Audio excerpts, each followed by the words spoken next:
Hold one. Arm drag. Whoa! This is Brett screwed Brett. Who are you to doubt El Dandy? Because this guy's a serious professional. Brett screwed Brett. Hold two. Arm bar. Hey, get a nice shot of the brand new Mr. and Mrs. Hunter Hearst Helmsley. I hate you. I hate you. I hate your hat.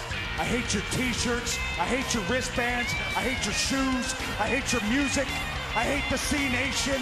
I hate everything that you stand for. Sodas rule. Yeah, they do. Hold three. The moss-covered three-handle family gradunzel. Live from the nation's capital in Washington, D.C., this is the RCWR Show with your host, Lee Sanders.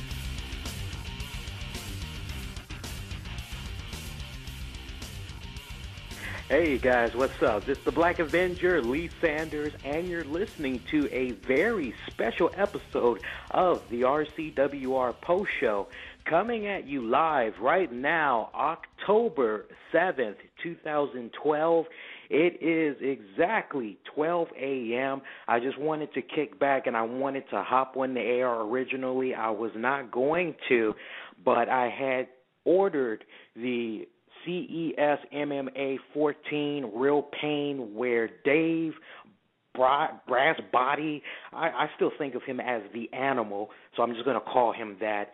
Dave the Animal Bautista had made his MMA debut, and folks, I definitely want to take this time and I want to let you know what I had personally thought of this match, as I definitely am a MMA fan. I definitely follow the UFC, I follow Strike, I follow Pride. I definitely am a big fan of those up-and-coming MMA promotions. As you all recall, a couple of months back, we had Chris Splendorio, the MMA president of UCC Fights, on our show a good couple of months back as we were first starting off. It was definitely an honor to have him on the show.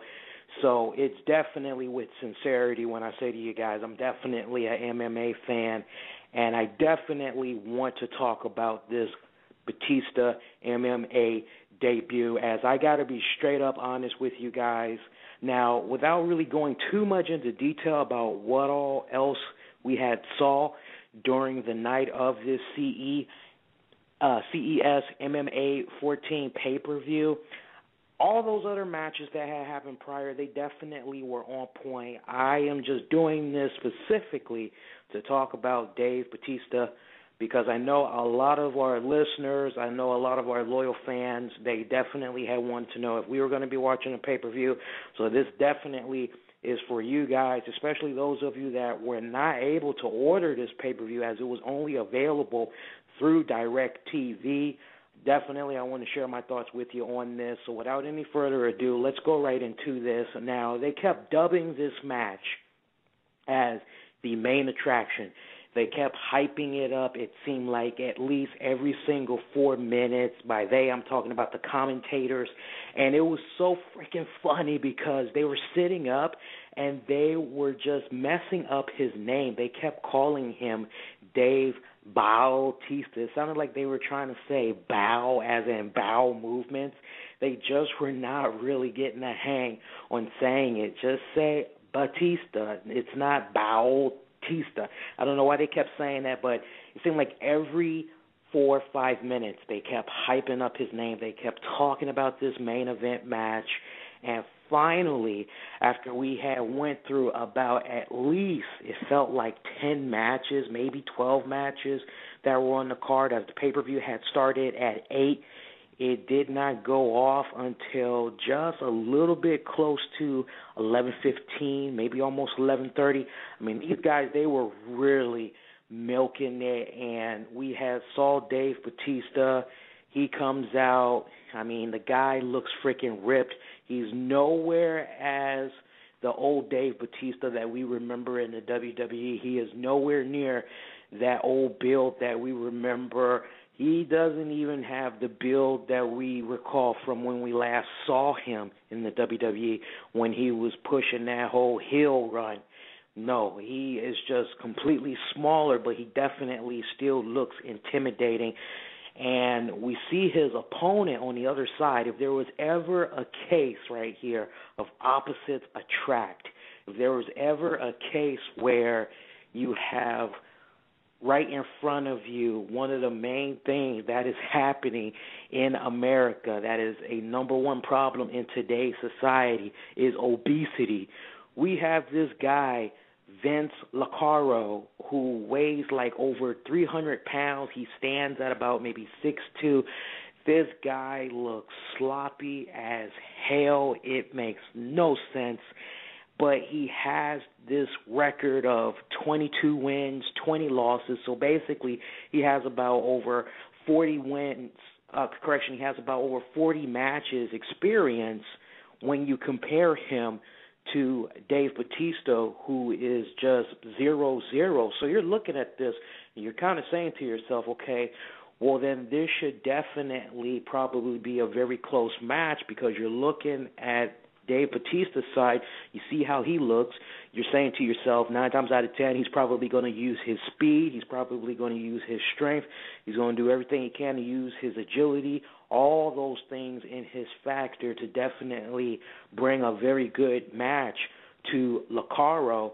And this was supposed to be, I believe, a set of 3-minute rounds for either 3 rounds or 5 rounds. I'm not really sure of the math.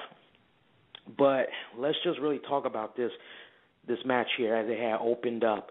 After we saw this atrocious 4-girl piece band called Girl One or Music One, it was some crappy name that they had.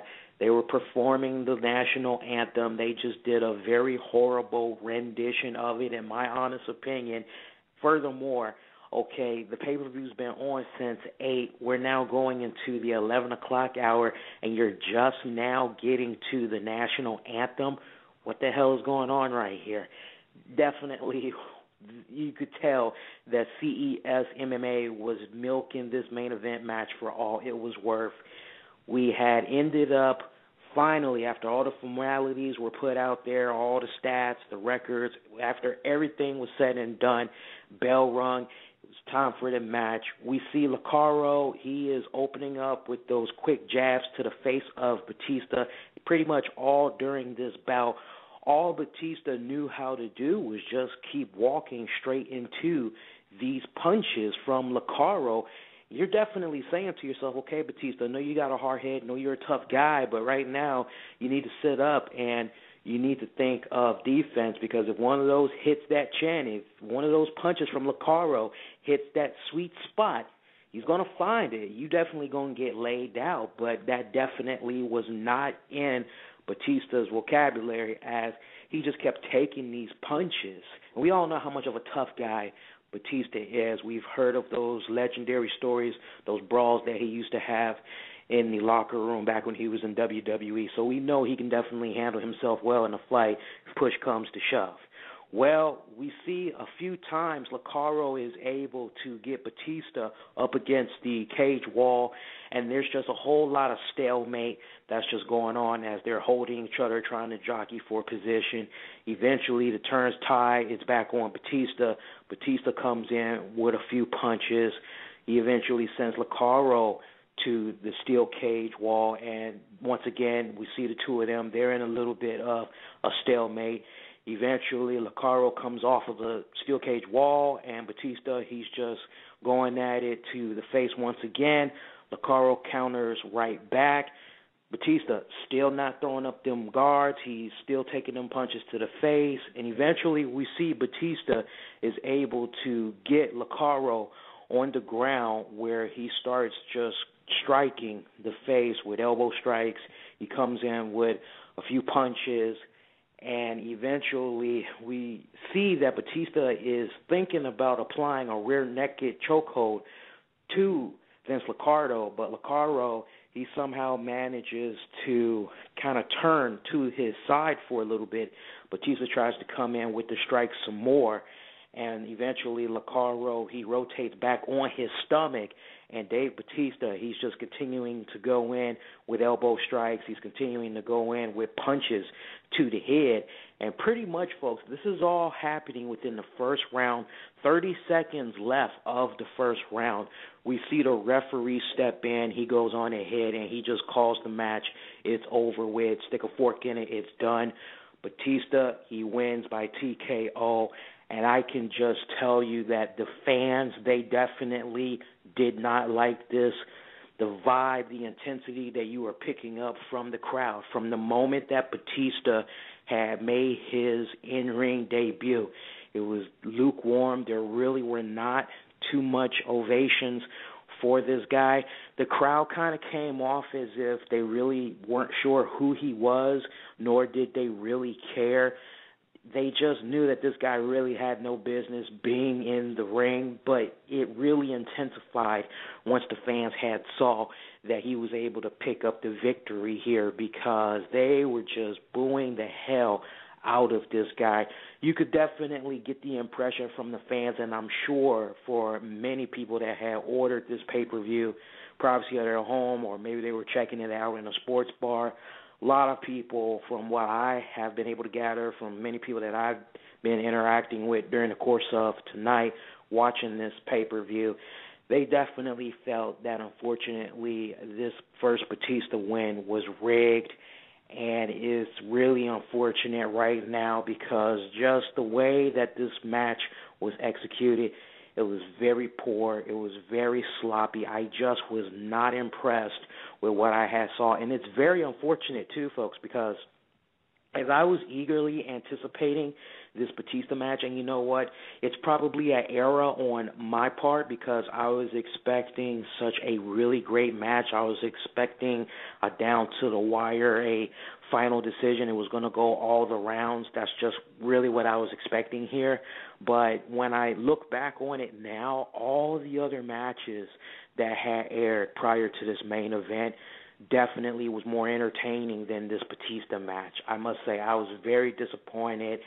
I definitely was picking up the feedback from former WWE fans that have been following Batista for a good number of years. And, you know, over here in the nation's capital, Washington, D.C., where Batista is from, we definitely try to show our natives love. You know, definitely a lot of people over here in the district, they're looking at this Batista win. They definitely aren't really too keen on this victory right here. It definitely feels tainted, and I do not like using that word. I know sooner or later Batista, he's probably going to have to do some type of damage control. He's really going to have to step out there, and he's going to have to address those claims that, hey, a lot of people are thinking that your match was rigged, that this guy was supposed to lose to you. How do you respond to that, Mr. Batista? You know it's definitely going to be coming around the corner, but I got to be straight up honest with you guys. This definitely was not at all impressive. Unfortunately, I need to see a little bit more from Batista because, I mean, quite honestly, the little bit that I had saw in the ring at the age of 43, I'm not really sure, guys. I definitely am very concerned about Batista, and I really hope that CES, they do the right thing and they actually try to match him up with real competition. I mean, let's not really try to hold his hand during this whole MMA career path. He wants to do this. I say you give it at him hard. Now, I know originally he was supposed to face Rashad Evans, not to be confused with the UFC fighter, but Rashad Evans, he unfortunately had got in trouble with the law, and he was not going to be released from jail in time to make this match. So literally, Vince Locardio, he just literally came out of freaking nowhere, and honestly, the way this guy looked, I'm saying to myself, where's the training? You're getting ready to take on a beast of a man in Batista, and you don't even look like you're at all prepared. I wasn't sure if this was a joke match or what, because I'm looking at this guy as he had came out to the ring, and I'm saying to myself, did they find this guy off the street? Was he sleeping on a bench or something, and they just gave him a pair of gloves and shorts and told him to get in the ring? I just really thought it was a straight-up joke. I definitely was disappointed. I really can't sit up and tell you guys if I see a future for Batista, because this should have been the match that should have called it, and unfortunately I can't make those claims right now. I actually need to see him paired up with somebody that is somewhat similar to his physical state, someone that's similar to his speed, his agility. You know, if he loses, he loses. You know, it is what it is. I mean, when not Dave Batista, folks, but when Brock Lesnar, when Bobby Lashley had made the transition into the MMA, they went at it hard, and they really didn't get sloppy-ass looking opponents like what Batista had got tonight. And quite honestly, I'm a little bit shocked that Batista just didn't do the right thing and say, you know what, let's go on ahead, let's hold this match off, because it's obvious this guy is not going to be ready in time for this match. Let's just go on ahead and let's really wait to try to give me that right type of competition, because if I am going to pick up a victory, I want it to be against somebody that definitely is legitimate. And in Ricardo, I just did not see any of those things. And I'm not just talking appearance-wise. I'm talking about what all he was doing in the ring. Now, funny note, after the referee had called the match, we saw Ricardo. He had a few inaudible words to say to Batista, and we weren't really able to pick up what happened, but it seemed as if he was complaining about the headshots that Batista was giving him to the back of the head. But afterwards, after a few minutes had passed, the two of them, they had embraced in a hug, and we saw this young guy who was sitting up, and he was interviewing all the fighters post-match. He had tried to get reaction from Batista, and Batista had spoke on Ricardo saying that he hit like a fucking horse and that he was really nervous going into this match because he had a lot of butterflies and he was just really weak in the knees, but that he was very happy that he was able to get all of this out of his system. And this young kid, he just really seemed kind of intimidated by Batista. I mean, he seemed like he really was not trying to conduct the interview with him. I don't know where they got this guy from. They should have put me in there, quite honestly, because I definitely would have made it worthwhile, because every time I saw this young guy trying to interview a fighter, he just really did not reek of confidence. He did not have that swagger about him. And for those of you that actually saw the pay-per-view tonight, you definitely know what I'm talking about as I'm critiquing this guy. But we see Batista. He takes the time out to thank his team, thank everybody that took the time out to get him ready for the match, for his debut, from his training partners, his coaches, all that, the whole 9 yards. Batista coming off very classy, as he is asked when would he like to fight again, and he says, hey, I'm ready to go right now. I'm ready for another fight. Let's go ahead. Let's do it anytime, any place. I'm ready. So definitely wanted to give you that review. I definitely want to open up our forum here on YouTube, as this is definitely going to be going straight to our YouTube audience that was not able to see this pay-per-view. But, you know, if you happen to be listening to this on the downloads as well, I also want to hear from you all. You all that had saw the pay-per-view, what are your reactions to the way Batista had won this match? Definitely, if you're checking this out right now on YouTube, share your comments down below. Hit us up on Twitter. Hit us up on Facebook. We're on Twitter at Infinity1Prod, Facebook at Infinity1 Productions. Definitely use those mediums.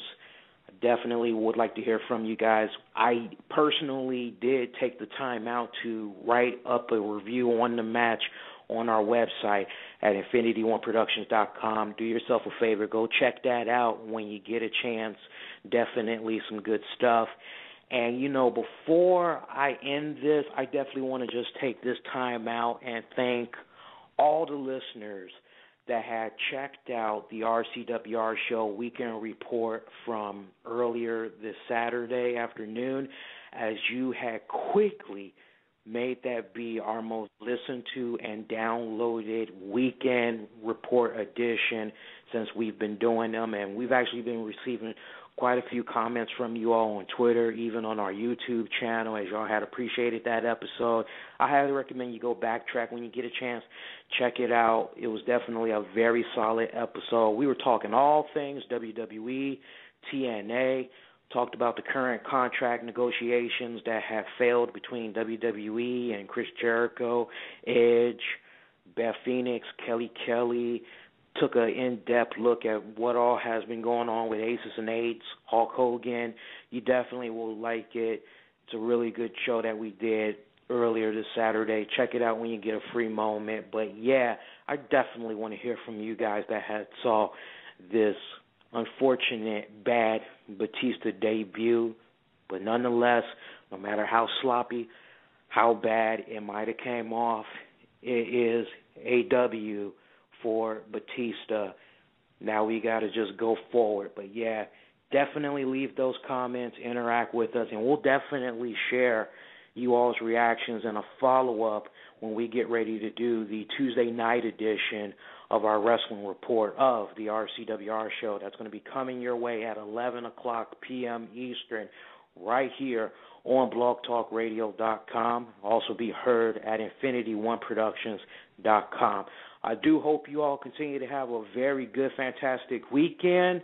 And I promised you guys earlier that our audio static problem was resolved. And as you can hear, our static problems are now gone. Back to business as usual. Kick back this Sunday. Enjoy yourself some very solid NFL football. And until I hear from you guys this Tuesday night, you all be safe. And you all be kind to one another. Be sure to subscribe to us in the iTunes, Zune marketplaces. Keywords, the RCWR show. Take care, everybody. We'll see you later.